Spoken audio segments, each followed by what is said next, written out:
నమస్కారం. ఈటీవీ2 తీర్థయాత్ర కార్యక్రమానికి స్వాగతం. మణికంఠుడని, హరిహర పుత్రుడని, నీలాంబరధరుడని, సర్వరక్షాకరుడని భక్తులు ఆరాధించే అయ్యప్ప స్వామి ప్రధాన ఆలయం కేరళ రాష్ట్రంలోని పంపా నదికి ఉత్తర దిక్కులో ఉన్న శబరిమలపై నెలకొని ఉందన్న విషయం సర్వవిదితమే. అయ్యప్ప స్వామి భక్తులందరూ రాష్ట్రాలను దాటి వెళ్లి శబరిమలని చేరుకోవటం అంత సులభమైన కార్యం కాదు. ఈ వ్యయ ప్రయాసలను దృష్టిలో ఉంచుకుని స్వామి అయ్యప్ప సేవా సమాజం వాళ్లు నెల్లూరు సరిహద్దులోని వేదాయపాళెంలో అయ్యప్ప స్వామి ఆలయాన్ని కేరళ ఆలయ వాస్తుకు అనుగుణంగా నిర్మించారు. ఓం స్వామియే శరణమయ్యప్ప, అన్నదాన ప్రభువే శరణమయ్యప్ప అని సాగుతున్న భక్తి ఉద్యమానికి తెలుగు నేలపై రూపుదిద్దుకుని రెండవ శబరిమల ఆలయం అనిపించుకుంటున్న నెల్లూరు వేదాయపాళెం అయ్యప్ప స్వామి ఆలయ విశేషాల్ని నేటి తీర్థయాత్రలో వీక్షిద్దాం.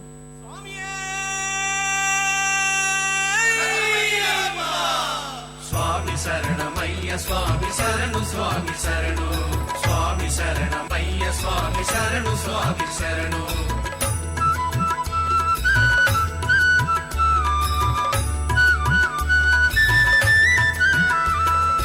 అందాలయ్యా ఓ అయ్యప్ప శరణమయ్యా, అయ్యా శరణమయ్యా, నీకు దండాలయ్యా, కాపాడయ్యా వందనమయ్యా, అయ్యా శరణమయ్యా. అయ్యప్ప దేవాయ నమః,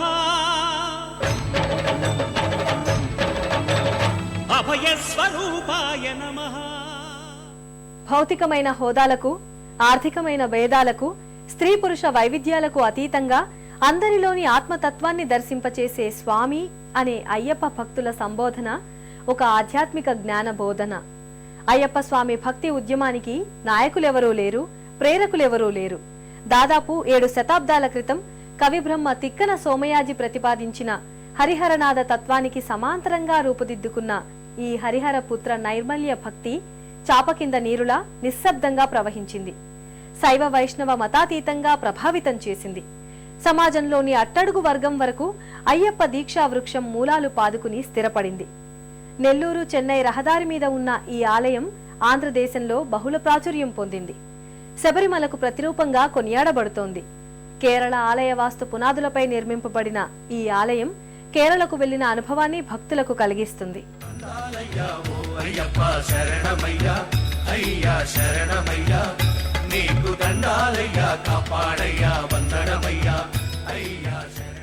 ఒక వర్గం, ఒక వర్ణం, ఒక రాష్ట్రం వాళ్లే కాదు, దక్షిణ భారతదేశంలోని ఆధ్యాత్మికవాదులందరిలోనూ మదిలోనూ అయ్యప్ప స్వామి భక్తి ఒక నిశ్శబ్ద విప్లవంగా మారిపోయింది.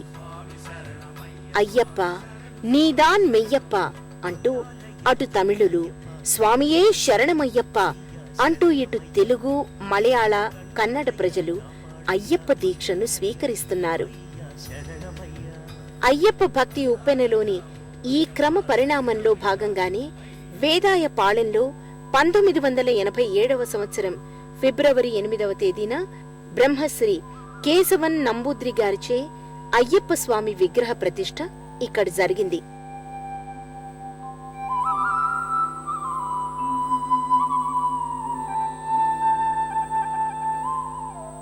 కేరళ రాష్ట్రంలో ప్రసిద్ధి చెందిన అయ్యప్ప స్వామి ఆలయంతో పాటు బహుళ ప్రాచుర్యం పొందిన శ్రీ మహావిష్ణువు గురువాయూర్ కృష్ణస్వామి ఆలయం కూడా ఇక్కడ రూపుదిద్దుకుంది.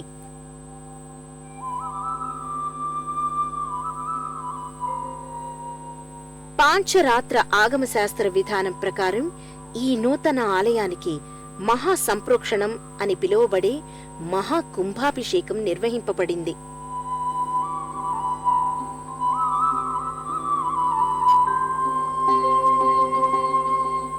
విజయవాడ, చిత్తూరు, శ్రీకాళహస్తి తదితర ప్రాంతాల నుండి ఇరుముడులతో భక్తులు వేదాయపాళెం అయ్యప్ప ఆలయానికి తరలివస్తారు.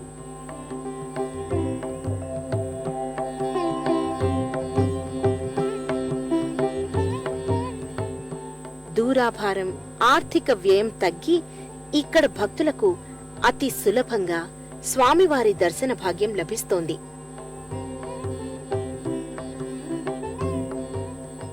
అయ్యప్ప స్వామి ఆలయం ప్రక్కన కొబ్బరి చెట్లు ఉండడం కేరళ రాష్ట్రానికి ప్రతీక.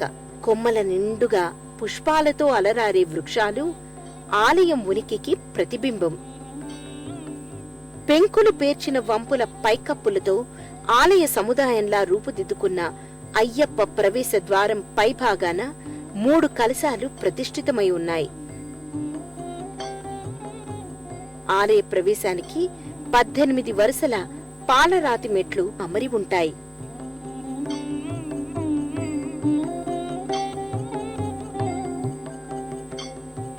మూడు భాగాలుగా విభజింపబడిన ద్వార ప్రదేశం పైభాగంలో విఘ్నేశ్వరుడు, అయ్యప్ప సమేత విష్ణుమూర్తి దేవ ప్రతిమలు నెలకొని ఉంటాయి.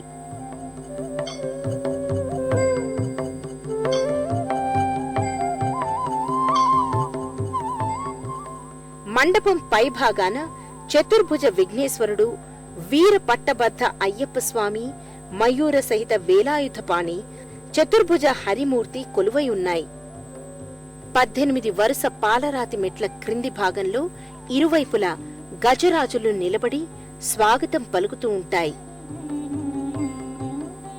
ఆకాశం కూడా నీలివర్ణ మేఘాలని వస్త్రాలుగా ధరించి సూర్యుణ్ణి కుంకుమగా, చంద్రుణ్ణి విభూతి బొట్టుగా అయ్యప్ప దీక్ష తీసుకొని అలదుకున్నట్లు కనిపిస్తుంది.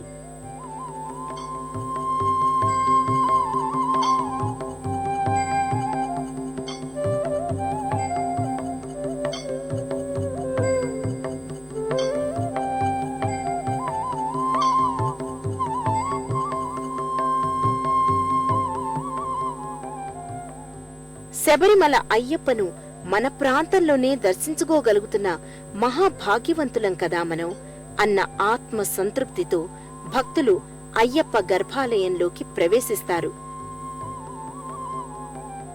అయ్యప్ప దేవాయ నమః, అభయ స్వరూపాయ నమః.